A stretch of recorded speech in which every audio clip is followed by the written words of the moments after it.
Alas, I am returned, to be granted audience once more. It's no secret that the characters in Elden Ring don't lead particularly glamorous lives.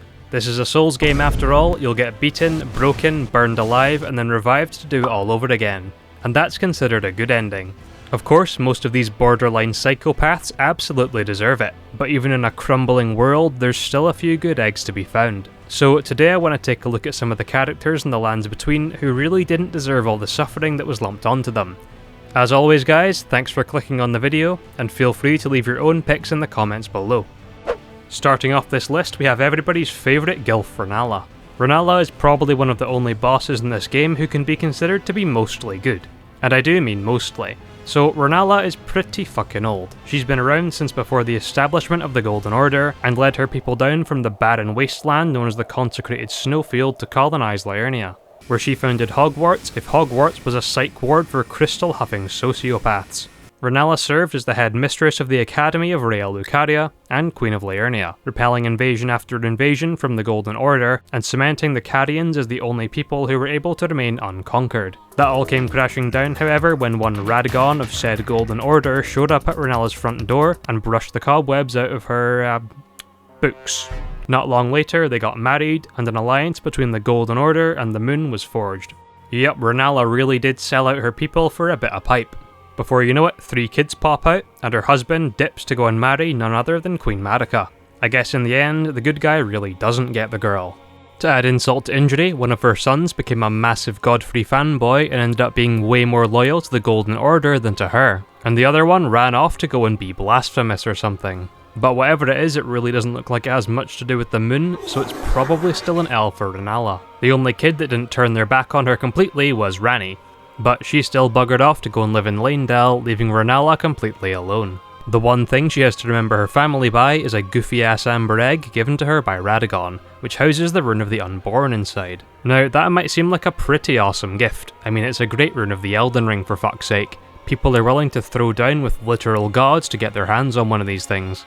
That is, until you realise that because death and reincarnation were removed from the world, the rebirthing rune was probably just collecting dust on a shelf somewhere anyway. Nevertheless, Rennala clings to it like it's her actual goddamn child.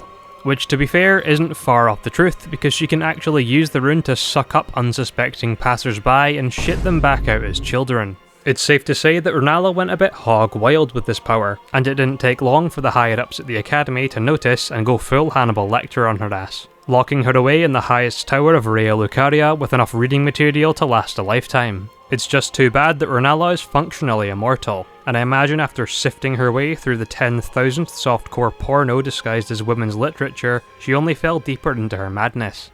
Rennala now mostly spends her days floating about her bedroom cosplaying as a eugenicist, trying desperately to asexually reproduce a child that doesn't have malformed legs and the lifespan of a fucking strawberry.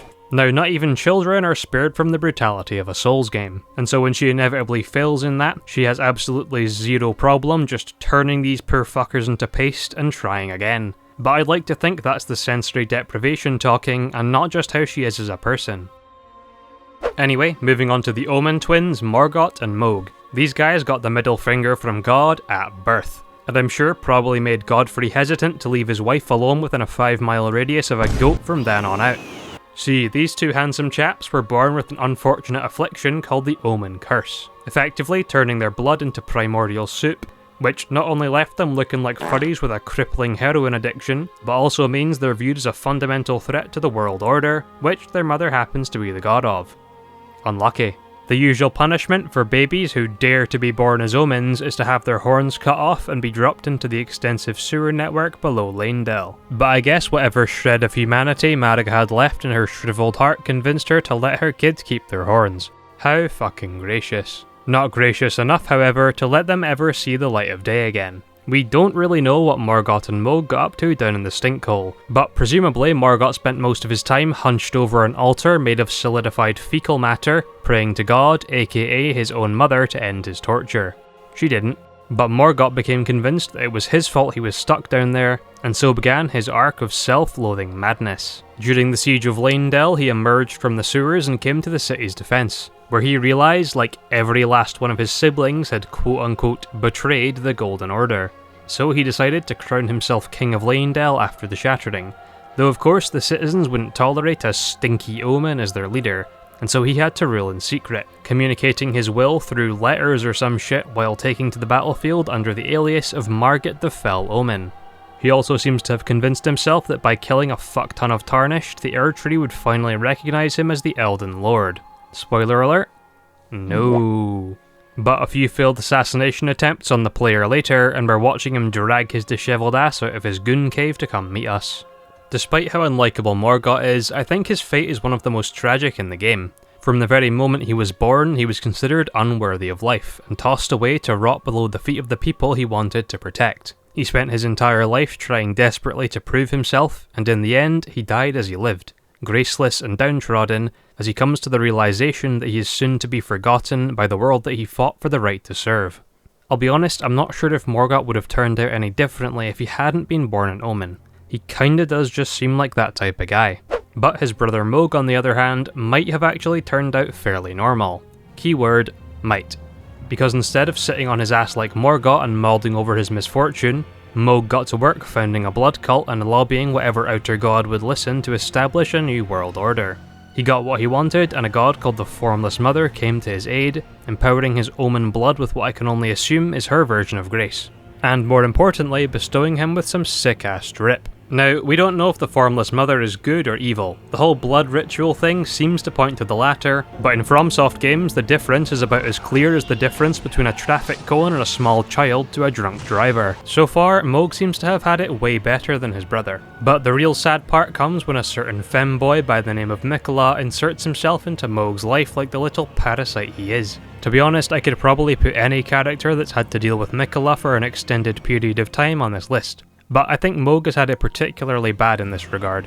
Poor dude got his mind taken over and was forced to watch over Mikola's body as he incubated inside of this gross-ass egg. Then, in order to thank him for his service, Mikola stole Mohg's body and placed Radahn's soul inside of it, causing his Omen blood to excruciatingly twist itself into the shape of Radahn, who Mikola intends to marry and make his Elden Lord. Yikes. So, the TLDR of Mohg's story is that he, like Morgott, was abandoned and shunned as a child. But unlike Morgott, he followed the age-old advice of just buying a house. He was then possessed by a sociopathic femboy, killed, and got his corpse utterly fucking defiled. Overall, the Omen twins have definitely had it pretty rough. As I said, I'm not sure if they would have turned out all that bad if they hadn't been born Omens, but either way, they weren't exactly given a fair shake of it.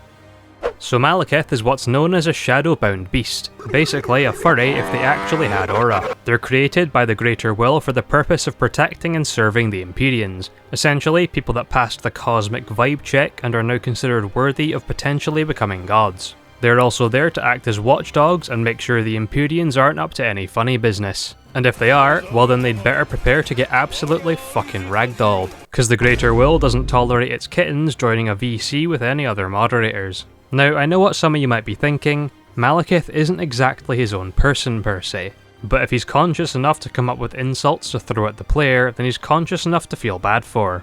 So, what's the deal with this guy? Well, Malekith's been lumped with the unfortunate job of being Queen Marika's shadow, bound to her every command.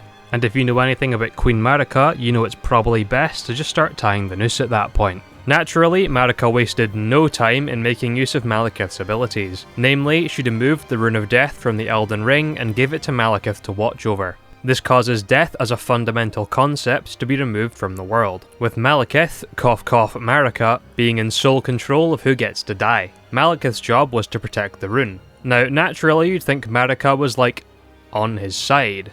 Yeah, nah. Not to stray too far off topic, Marika sent two of her kids to go and yoink a few fragments of the Rune of Death from him, which would later be used to Nothing Personnel Kid Godwyn the Golden, which inadvertently led to the Shattering, which directly led to the Lands Between being an objectively worse place to live than the fucking Gaza Strip. Right about now you're probably wondering how any of this is inherently bad for Malekith. So far it just seems like he's gotten a massive power up. That is, until you remember what he is. Malekith was created with the sole purpose of carrying out Queen Marika's orders, and since she didn't tell him what she was up to on account of the whole getting torn limb from limb thing, Malekith simply believes he failed her. And failure to a shadowbound beast, especially if it can't exactly be rectified, is a fate worse than death. Malekith now scours the land under the alias of Garank, desperately trying to suck up all the scattered shards of death in what I can only assume is some sort of self-induced state of madness. I mean, he clearly seems to be in a lot of pain, but I suppose it's quite hard to comprehend the mindset here. But one thing's for sure, Malekith is definitely suffering in his own way. Once again, I've got to hand it to Marika. Only she could concoct a scheme dastardly enough to make a divine envoy of the fucking cosmos depressed. Speaking of, now we come to the CEO of depression himself, Messmer the Impaler, who has the unfortunate fate of being Marika's firstborn test subject. Sorry, I meant child. Now, unlike the Omen twins who were universally hated by every cunt alive, Messmer appeared at least somewhat normal. I mean, he had grace, and that's what really matters. But if you think that means he wasn't one flick of his mother's wrist away from having an autopsy performed on his still-living body, then you're painfully mistaken. See, the Outer Gods don't like Marika very much, and thought it would be a funny gag to curse as many of her children as possible with horrifying afflictions, ranging from cosmic syphilis to just being plain ugly. Now Messmer's was that he had a twin-headed flame serpent fused to his heart, which not only causes him to be in constant searing pain, but also the subsequent fire powers that he found himself with were capable of burning the Erd Tree. The completely sane and natural response from Marika was to rip out one of his eyes and replace it with a meatball made from pure grace, which essentially counteracted the flames and allowed Messmer to control them. I have to give props to Queen Marika here. She managed to find a solution that kept everybody mostly happy and didn't involve murder. That being said, I'm actually just going to chalk that one up as a mistake, because she seems to take other people's happiness as a personal fucking insult. And naturally, there is a far worse part 2 to the scheme. Enter the Shadowlands, a place that I think used to exist in reality. Anyway, it's where Marika was born, and did a complete 180 to the lands between. The people here are mostly omens, and you better believe these horny motherfuckers are equally as racist as the Golden Order. TLDR, they take anyone without horns, tie them together, whip them until they're nothing more than bloody mulch on the floor, and then stuff the resulting abominations into jars. What is that? What the fuck is that? So anyway, Marika seems to be the only one that was able to escape, and she still seems to be a bit salty about the whole thing. So she decided who better to deal with it than the son she really doesn't give a shit about anyway. So she gathered the realm's finest band of thieves, killers, and other undesirables from death row, and assembled them into an army worthy of being sent away to their deaths to fulfill a personal grudge. Messmer was placed at the head of the army, and his creepy aunt also ran off with a bunch of her sister's soldiers to join him. After this army arrived in the Shadowlands, they got to work purging the fuck out of the Hornsent with a level of brutality that would send a human rights activist into anaphylactic shock. After washing the evidence of several thousand war crimes off his hands, Messmer came to something of an epiphany. A realization that this crusade of his wasn't meant to be a mission, but rather a prison meant to contain him. Whether he figured that one out by the fact that Marika's favourite pastime after fucking herself was fucking other people, or by the fact that she'd cut contact and he was now stranded in the realm of shadow, doesn't really matter. This causes him to get all depressed and emo. And that's roughly how we find him. Still following Marika's orders, as he still sees her as, you know, God, but quietly resenting her more and more by the day. And that is eventually how he dies too, using his last breaths to curse her to the bone, seemingly unaware that she's already been strung up and left to cosplay a shittily made piñata. It's worth noting that despite his brutality, Messmer isn't all bad. He actually has a makeshift hospital set up in his castle for the mushy remnants of Marika's people. By the looks of it, it's not all that effective, but at least he's trying. I think Messmer could have easily turned out to be a pretty good guy under different circumstances. And we know from a few passages about his past, he actually seemed like he was at one point a really good dude. But like with Morgott, I'm still not sure he wouldn't have done the whole genocide thing anyway. And regarding that last segment, I think it's finally time we mention the Hornsent. Yeah, I'm only joking, these fuckers had it coming. So anyway guys, I want to thank you all for clicking on the video. I'm sorry I haven't been putting out very much in 2026 so far. I would like to say there's a genuine reason as to why not, but I'll be honest with you, I've just been kinda lazy. I definitely think I've found my motivation again though, so you can expect more regular uploads from now on. If you enjoyed, don't forget to leave a wee thumbs up, I would really appreciate it. And if you're interested, why not check out this other video that I totally didn't rehash this idea from. Anyway, thanks again, and I'll see you guys next time.